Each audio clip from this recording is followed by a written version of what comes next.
Assalamualaikum warahmatullahi wabarakatuh. Halo sobat kisah kehidupan. Bagaimana kabar Anda hari ini? Mudah-mudahan fine dan selalu dalam lindungan Allah Subhanahu wa taala.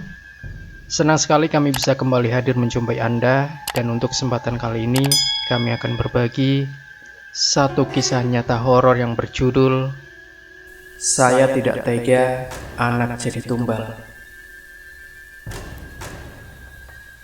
Kisah nyata pesugihan terbaru ini diambil dari cerita seseorang yang ingin cepat kaya mendadak karena kebutuhan hidup mendesak, sedangkan pekerjaan, usaha dan bisnis yang digeluti tak kunjung mendapatkan untung. Pesugihan Gunung Kawi adalah pilihannya. Sebut saja dia bernama Agus, bukan nama sebenarnya. Sebelum memutuskan untuk mengambil pesugihan agar cepat kaya, dia dihadapkan pada dua pilihan, yaitu memilih uang, emas, rumah, mobil, dan harta benda mewah lainnya, atau memilih satu-satunya anak kesayangannya. Sebab jika Agus memilih harta benda mewah, anaknya akan diambil sebagai tumbal oleh jin, setan penunggu, atau penguasa kerajaan gaib di Gunung Kawi, Kabupaten Malang, Jawa Timur, Indonesia. Berikut kisah nyata pesugihan terbaru hasil wawancara berberita.com dari pengakuan dan pengalaman Agus, pelaku yang akan mengambil pesugihan dengan memuja setan. Cerita bermula ketika Agus terbelit hutang senilai ratusan juta rupiah. Hutang-hutang itu harus dibayarnya, sedangkan usaha dan bisnis yang dirintisnya berjalan stagnan, tidak berkembang, dan tidak mampu menutupi hutang-hutangnya. Padahal hutang Agus terhitung tidak cukup banyak, berkisar di angka 400 juta rupiah. Namun gara-gara hutang itu, rumah yang menjadi tempat tinggal Agus akan disita bank karena sertifikat rumahnya menjadi jaminan. Di sisi lain, usaha bisnis jual beli sepeda motor dan mobil yang dibukanya hanya untung tidak seberapa. Penyebab Agus bangkrut adalah proyek pembangunan yang dimenangkan dari tender ternyata tidak menguntungkan. Dari proyek pembangunan senilai 10 miliar rupiah yang harus dikerjakan, ternyata menghabiskan dana sekitar 9,7 miliar rupiah. Padahal dia harus memberikan cashback kepada pejabat, lembaga swadaya masyarakat, pekerja-pekerjanya, dan lain sebagainya. Alhasil, Agus terhitung rugi hampir 1 miliar rupiah. Dia harus menutup kerugian itu dengan uang tabungannya yang habis tidak tersisa.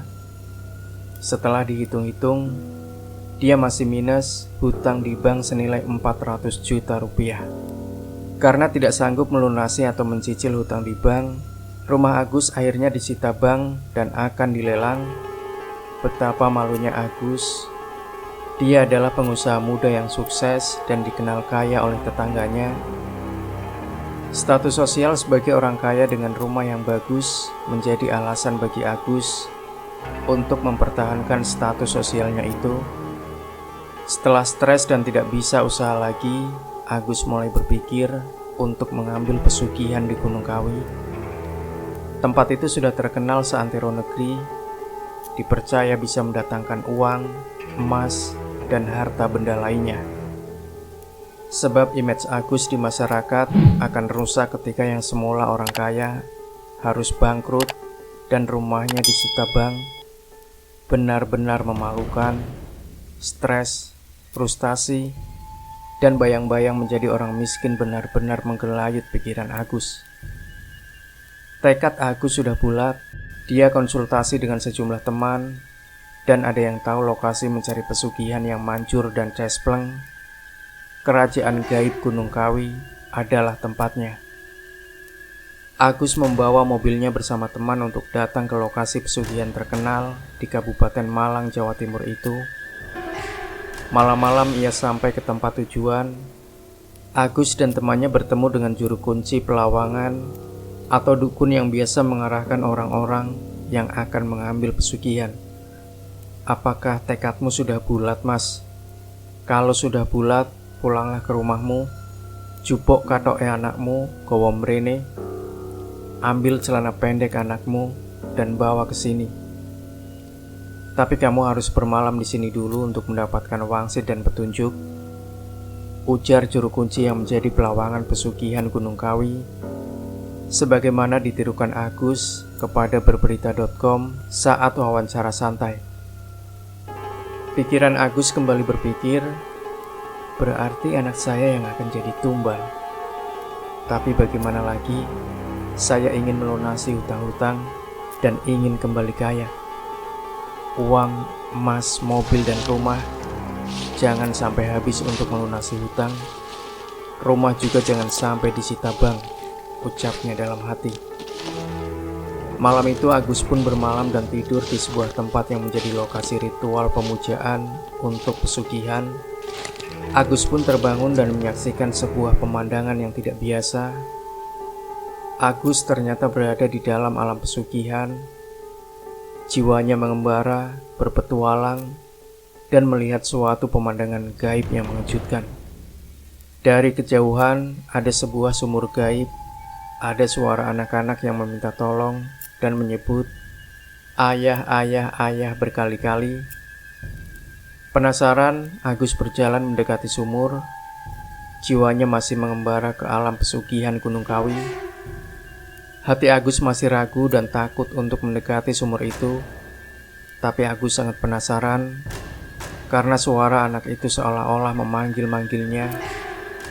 Setelah mendekat dan mencoba melihat siapa orang yang ada dalam sumur itu, Agus terkejut bukan kepalang. Anak laki-laki Agus berada dalam sumur. Dia disiksa oleh segerombolan orang yang wajahnya mengerikan, setengah manusia, setengah binatang. Anak itu kemudian melihat Agus dan memanggil, "Ayah, ayah, tolong saya." Begitu ucap anak itu berkali-kali, dengan wajah memelas dan kesakitan, dicambuk segerombolan makhluk aneh. Agus bingung, mau menolong tidak bisa karena dia harus masuk ke dalam sumur. Dia juga akan mati sia-sia bila nekat menolong anaknya itu. Tiba-tiba saja pemandangan gaib itu sirna. Agus yang mengembara di alam pesugihan itu selesai ketika dia terbangun dari tidurnya. Sontak dia membangunkan temannya dan mengajaknya untuk segera pulang. Sesekali di tengah jalan ketika lapar, dia makan di sebuah warung dan menceritakan kisah nyata berpetualang mengembara ke alam pesugihan melalui mimpinya itu kepada temannya. Setelah sampai di rumah, dia melihat anaknya sedang terlelap tidur.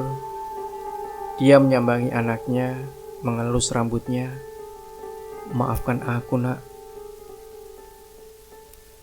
Demikian sobat kisah kehidupan, sebuah kisah nyata horor. Saya tidak tega anak jadi tumbal. Semoga kisah ini bisa kita jadikan sebagai pelajaran. Jangan lupa berikan komentar Anda, like, share video ini, subscribe channel kisah kehidupan, dan kembali nantikan kisah-kisah terbaru dari kami selanjutnya. Sampai jumpa. Wassalamualaikum warahmatullahi wabarakatuh.